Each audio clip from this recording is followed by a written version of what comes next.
ఖమ్మం నగరంలోని 11వ డివిజన్లో వన మహోత్సవం కార్యక్రమంలో మంత్రి తుమ్మల నాగేశ్వరరావు, మేయర్ అధికారులు పాల్గొన్నారు. ఈ సందర్భంగా తుమ్మల నాగేశ్వరరావు మొక్కలు నాటారు. అనంతరం శానిటేషన్ స్పెషల్ డ్రైవ్ కార్యక్రమంలో పాల్గొన్నారు. వన మహోత్సవం పేరుతో 100 రోజుల యాక్షన్ ప్లాన్ రూపొందించామన్నారు. 20 రోజుల నుండి డివిజన్ల వారీగా పనులు చేస్తున్నామన్నారు. ఇంటిని శుభ్రంగా ఉంచుకున్నట్లే పరిసరాలు శుభ్రంగా ఉంచుకోవాలన్నారు. కార్పొరేషన్ కార్మికులు శుభ్రం చేస్తారు అనుకుంటే సరిపోదు, మన పరిసరాలు శుభ్రతకు మనం పాటుపడాలన్నారు. వర్షాకాలంలో రోడ్లు, డ్రైనేజీలు శుభ్రంగా ఉండేలా చూడాలన్నారు. మొక్కల పెంపకం ద్వారా ఆరోగ్యవంతమైన జీవితం పొందాలన్నారు.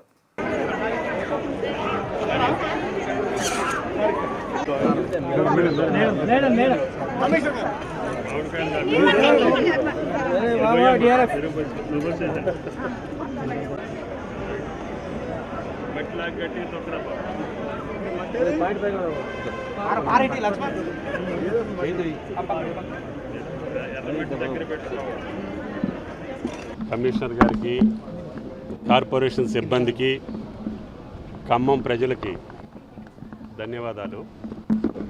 వారి యొక్క ఇనిషియేషన్ తోటి వర్షాకాలం ముందుగానే డ్రైన్లో ఎక్కడా కూడా మురుగునీరు నిలవద్దని, అదేవిధంగా చెత్తా చెదారంతో ఈ యొక్క ఖమ్మం పట్టణం దుర్గంధంగా ఉండకూడదని 100 రోజుల యొక్క ప్రణాళికని రూపకల్పన చేసుకొని గత 20 రోజులుగా అన్ని డివిజన్స్ని కూడా పరిశుభ్రంగా ఉంచడానికి అక్కడ ఉన్నటువంటి ప్రజల సహకారాన్ని తీసుకొని అందరూ కలిసి వాళ్ళని చైతన్యవంతులు చేయటమే కాకుండా వాళ్ళ ఇంట్లో ఉన్నటువంటి చెత్తా చెదారాన్ని కూడా ఏ రకంగా ఎక్కడేయాలి, ఏ రకంగా వేస్తే మీకు ఖమ్మం పట్టడానికి మేలు జరుగుతుంది, మీ ఆరోగ్యాలకి మేలు జరుగుద్ది అనేటటువంటి సదుద్దేశంతో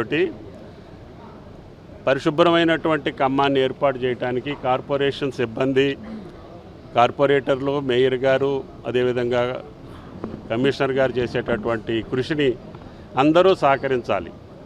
ప్రజలు సహకరించకుండా ఏ పని కూడా ముందుకు నడవదు. కాబట్టి దయచేసి మీ ఇంట్లో ఉన్నటువంటి చెత్తా చెదారాన్ని ఏ రకంగా ఎక్కడ ప్రొటెక్ట్ చేసి ఎక్కడికి పంపిస్తే ఖమ్మం ప్రజలకు సౌకర్యంగా ఉంటుందో ఆ రకంగా మీరు చేయాలి తప్ప అందరూ తీసుకొచ్చి రోడ్ల మీద వేసేసి మున్సిపాలిటీ వాళ్ళు చేయలేదు, లేకపోతే డ్రైన్లలో ప్లాస్టిక్ అంతా వేసేసి మీ ఇంట్లో చెత్తా చెదారం అంతా డ్రైన్లోకి నెట్టేస్తే ఆ నీళ్లు పోకపోవటం, తద్వారా ఈ మీ యొక్క ఆరోగ్యానికి, ఖమ్మం పట్టణానికి కూడా మంచిది కాదు. కాబట్టి కార్పొరేషన్కి సహకరించండి, కార్పొరేటర్లు చేసేటటువంటి కష్టానికి మీరు సహకరించండి. మీ పిల్లల్ని మీకు కూడా భవిష్యత్తులో పరిశుభ్రంగా ఉంటే వచ్చేటటువంటి లాభాలని, చెట్లను పెంచుకుంటే వచ్చేటటువంటి లాభాలని, ఈ యొక్క మున్సిపాలిటీ కార్పొరేషన్ పరిశుభ్రంగా ఉంటే భవిష్యత్తులో ఖమ్మం కార్పొరేషన్కి ఒక ప్రతిష్ట, ఒక కీర్తి, ఖమ్మం పట్టణంలోనే ఉండాలని కోరుకునేటటువంటి ప్రజల సౌకర్యం దృష్టిలో పెట్టుకొని ఈ కార్పొరేషన్ని పరిశుభ్రంగా ఉంచే ఈ కార్యక్రమం దిగ్విజయం కావాలని ఇందుట్లో పార్టిసిపేట్ చేసినటువంటి విద్యార్థిని విద్యార్థులకి, ఖమ్మం ప్రజలకి అందరికీ కూడా ధన్యవాదాలు. Thank you.